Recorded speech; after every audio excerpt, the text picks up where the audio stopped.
Warning, this video contains swear words like Shit! Fuck! Son of a... guns, like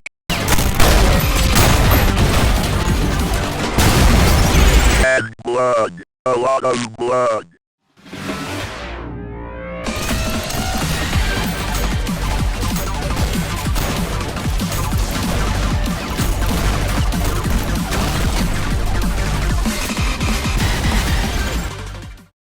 How did we got here again? Oh, I guess I'm actually doing this again. Hey y'all, I'm Justin.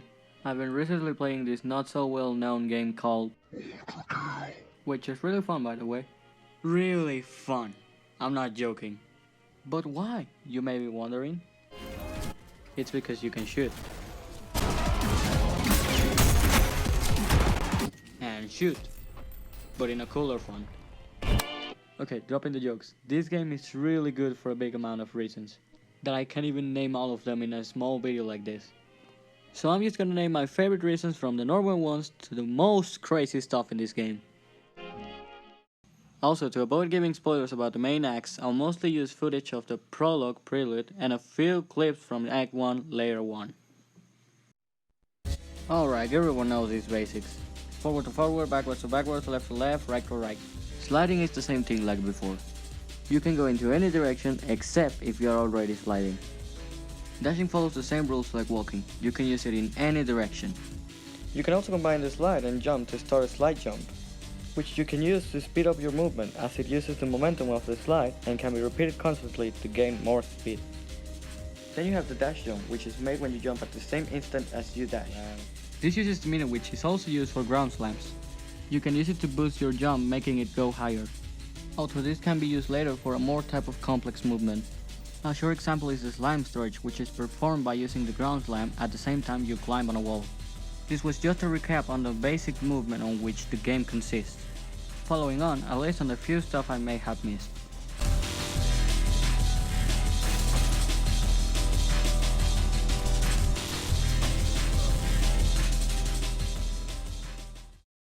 Wait, where are the guns supposed to be?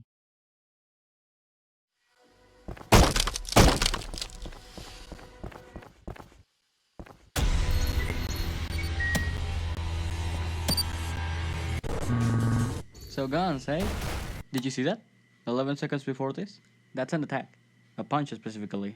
Make sure to remember this for later. Okay, first gun of the game is a revolver. It doesn't do too much, but it has a quick shot, so it helps. But every gun has an alternative shot, and the revolver is not the exception. If you use the right side of the mouse, you can make a charge shot which can break fragile surfaces and exterminate a bunch of enemies. Like that. Then we have the secondary mode of the revolver. Every gun has this type of variant, so make sure to remember that. Now, what does this secondary mode do? Well, you can throw a coin to the air, but if you shoot the coin while it's up there, the coin will immediately go for the weak point of the closest enemy to the coin. And if you think there's a lot of coin in there, just wait until you find out you can do this with over 4 coins, hitting a specific enemy from a further distance. But that's not all, so make sure to remember this for later. Okay, just before I forget about this, you may ask yourself on how to get the variant modes for the guns like the revolver. You see this little board? That's the style meter, which gives you style points to buy variants for the guns you have. To gain style points, you need to do a ton of combos like the coin shooting I just showed, or more complex stuff that I'll give some examples later. Alright, that's everything I wanted to say about the style meter for now. I'll mention this again later. Also, if you shoot the coin at a certain moment, this one will split in two and hit 2 enemies at the same time. Like that. Also, remember the punch? Guess what you can do with it?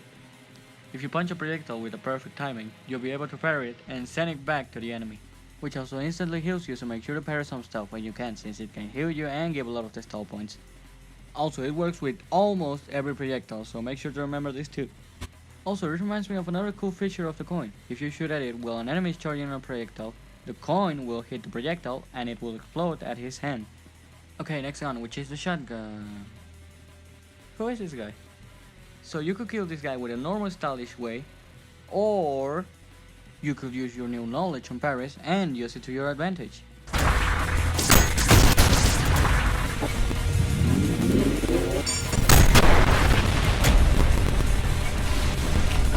just in 10 seconds. Anyways, next gun. Next we have the shotgun, which shoots a ton of bullets and does heavy damage, but it takes a little time to reload. But wait, remember when I said you can parry other projectiles? So you can do that too. This is done while punching and shooting with the shotgun with a certain timing. This will cause a projectile boost which will make an explosion once it hits an enemy. Believe me when I say this is some of the funniest and stylish stuff to do in this game. Also you can shoot a grenade with its alternative shot. We'll explore that later. Then we have its secondary mode, which every time you reload it will deal more damage. But if you charge it too much, it will explode, which also deals a lot of damage. Which you can also use for your advantage if you know how to.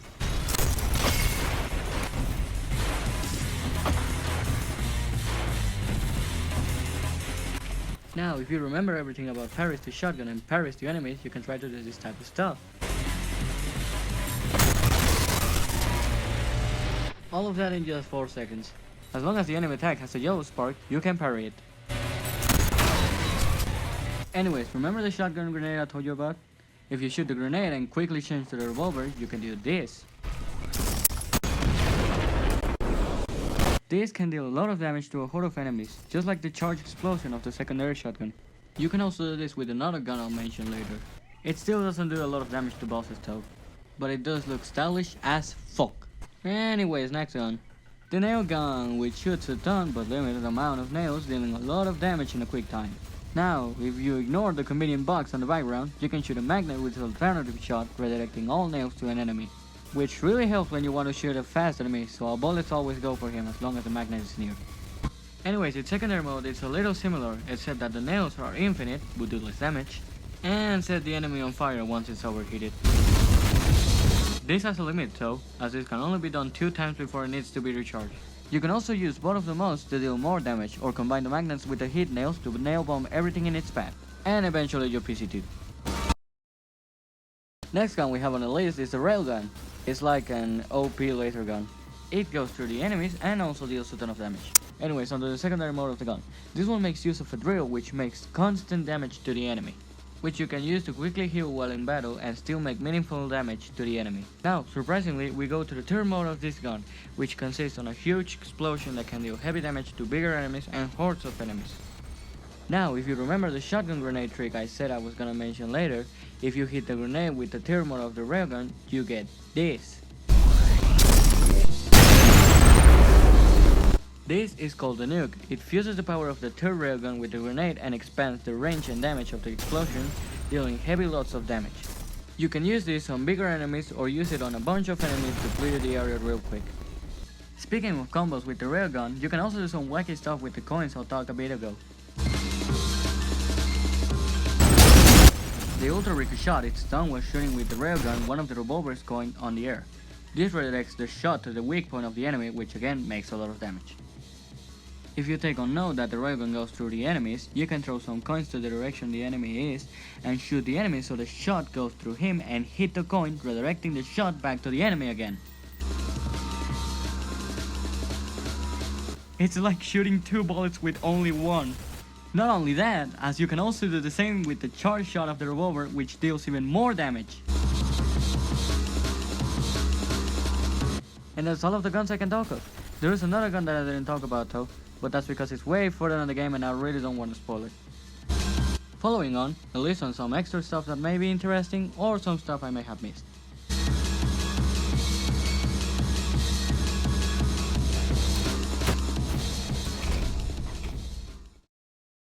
But the game isn't all about guns, isn't it?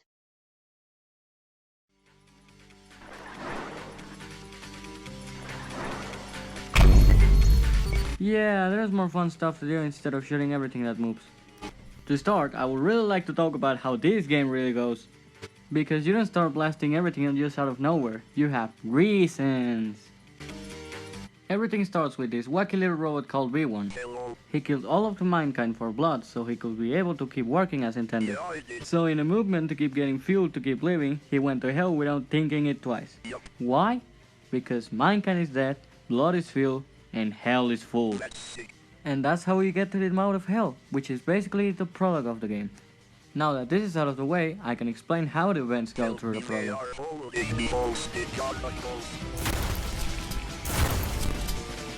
Welcome to the prologue. This contains 5 levels on which you are shown different mechanics that you will encounter throughout the whole game. On the first level, you learn about how to dash, how to break fragile surfaces, and how to parry projectiles. On the mid grinder, you learn about environmental dangers and how to use them to your advantage. On Double Down, you get the shotgun and find about the mini-bosses. They are mostly found at the second level of the layers. I'll talk of this again in a bit, so make sure to remember that. A War Machine Army is just a recap on everything you have learned through the prologue.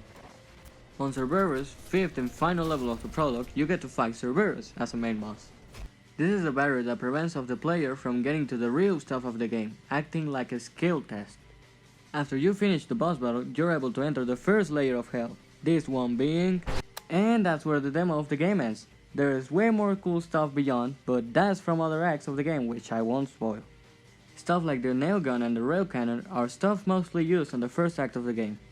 And something I forgot to speak about in a detailed way are the acts and the layers.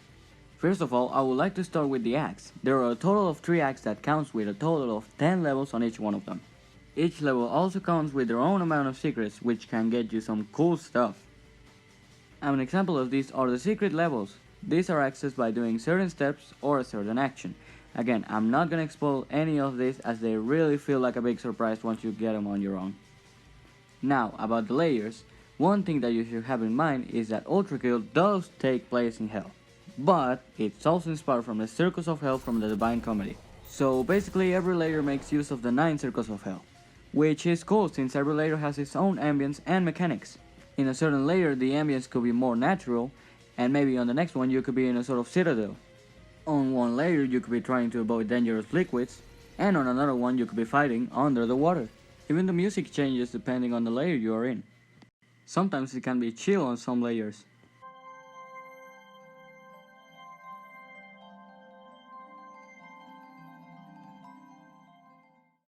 And sometimes it can really be upbeat and intense, but never too heavy.